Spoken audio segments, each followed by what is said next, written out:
What if Guardiola went to Manchester United and Mourinho went to Manchester City back in 2016? Part 1.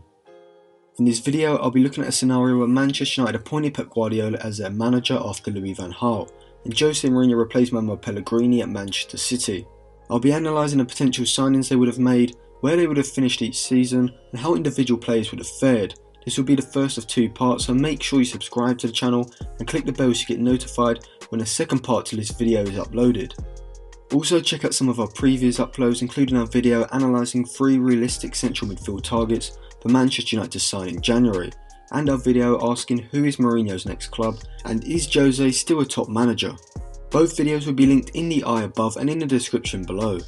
So let's go back to early 2016, where Pep Guardiola has confirmed that he will leave Bayern Munich at the end of the 2015-2016 season. But instead of moving to City, Ed Woodward manages to secure his signature for him to replace a struggling Louis van Gaal next season. With Guardiola off the market, City looked to Mourinho, who has recently been sacked by Chelsea halfway through the season. The summer rolls round and both managers look to bring in new players to fit their style of play. But how exactly would this have panned out? Well, at Manchester United, Guardiola would have welcomed the signings of Paul Pogba and Mkhitaryan, both of whom had had excellent seasons the previous year. A centre-back would have been needed to be brought in, but unlike Eric Bailly, who was brought in by Mourinho, Pep Guardiola would have probably looked to get in John Stones, who he did sign for City that summer. As he did with Kolarov, Pep Guardiola probably would have used Daley Blind in that left-sided centre-back position, due to his ball-playing abilities. The full-back positions would have been Luke Shaw and Antonio Valencia, who were still considered 2 of the best full-backs in the league at the time, though Luke Shaw's injury had hampered his progress. Like at City, I think Pep would have thought to bring in Gundogan, but either him or Ander Herrera would have played that deep line midfield position, with Pogba and Mkhitaryan playing ahead of him. One area where Manchester United did seem stronger than City in 2016 was out wide, with Martial and Depay being excellent options alongside Marcus Rashford, who had just broken onto the scene. I could see Pep using Depay as a false 9, with Rashford on the right and Martial on the left, playing in similar roles to how Sane and Sterling do in Guardiola's 4-3-3. As for Mourinho, I think he would have looked to strengthen the centre-back area, and Eric Bailly probably would have been his number 1 target. Leroy Sane probably would have been lined up for City that summer, so him alongside a central midfielder in the mode of Cesc Fabregas like Miralem Pjanic, who had moved from Roma to Juventus that season, could have been brought in to play alongside Fernandinho in a midfield double pivot of a 4-2-3-1. So how would each side have fared in the 2016-2017 season? I think neither side would have won the league that year, with Chelsea being so dominant that campaign under Conte. Pep's Manchester United side would have played more attractive football and been able to break down sides a lot better than Mourinho's United, though I do think that he would have encountered some of the same problems that he did in his first season at City. I think United's backline would have had games where they looked horrendous, with neither Stones or Blind particularly good when playing in a high line, and you would have had games like Everton's 4-0 win over City that season happen to this United side under Pep.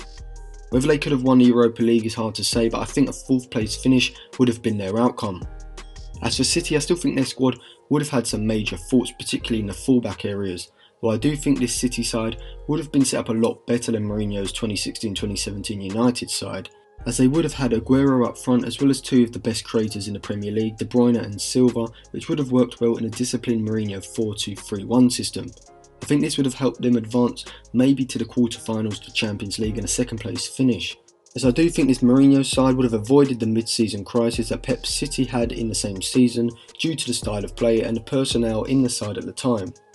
Going into the summer of 2017, Mourinho would have had a budget of around £250 million at his disposal, as Pep did, which is about £75 million more than he had at Manchester United. I do think that this is where the difference in the 2 managers would have become evident. Matic probably would have ended up at City alongside Alexandro, who was clearly wanted as a Luke Shaw replacement at Manchester United by Mourinho that summer.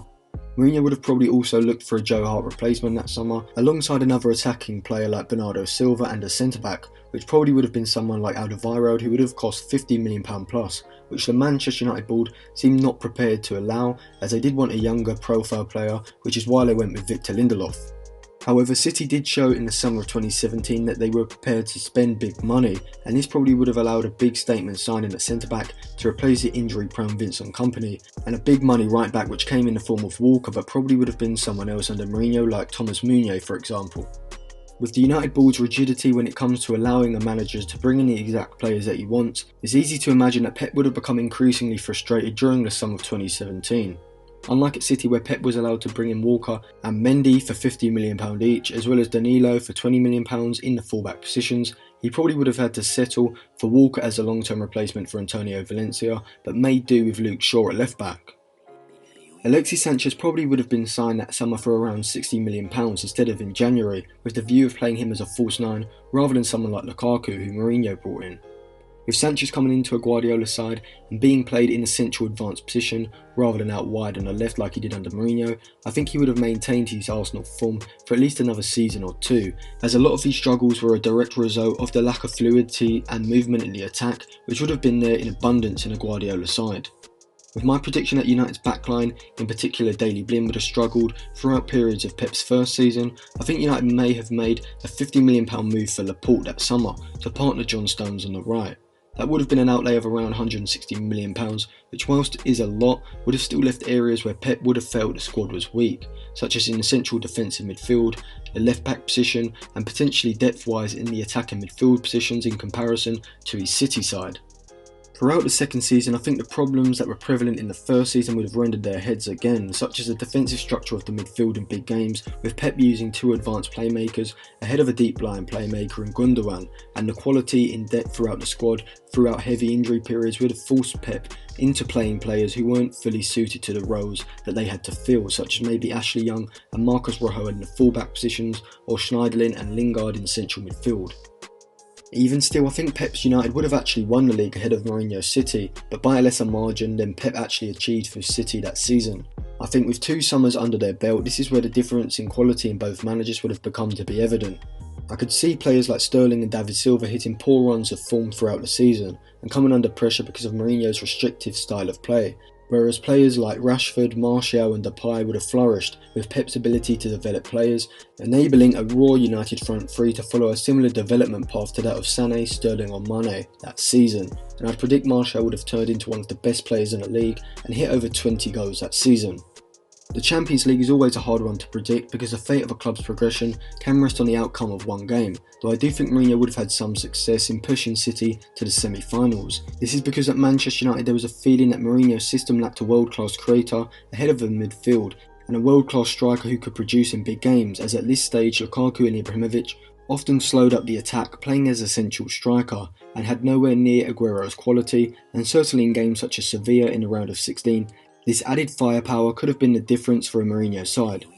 As for United, I think their progression in Europe would have heavily depended on whether they were able to avoid Liverpool and Barcelona, as it did for City. Even so, I still think this hypothetical squad would have had some weak areas, specifically defensive areas, that would have been emphasised in the latter stages of the Champions League, which is why I don't think Guardiola would have been a European Cup winner at United at this stage. So certainly by the end of the second season, I think Guardiola would have done a better job than Mourinho did at Old Trafford with the same resources.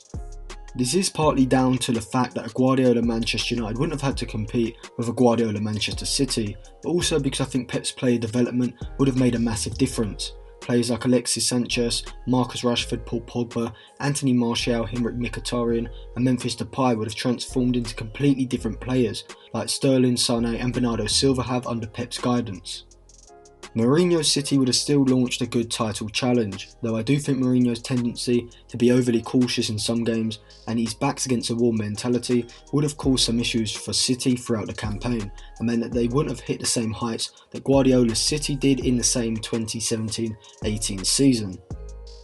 So in the next part of this video, I'll be looking at the 2018-19 season and where I think both managers and teams would have been today.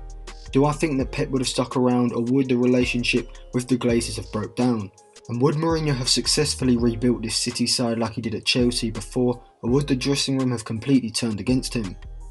So make sure you subscribe to the channel and click the bells to get notified when our videos are uploaded. Alongside the second part of this video, I'll also be uploading a video discussing the potential Saudi Arabian billionaire takeover of Manchester United, analysing my 3-year plan for what United need to do in order to get back to the top of the European football tree.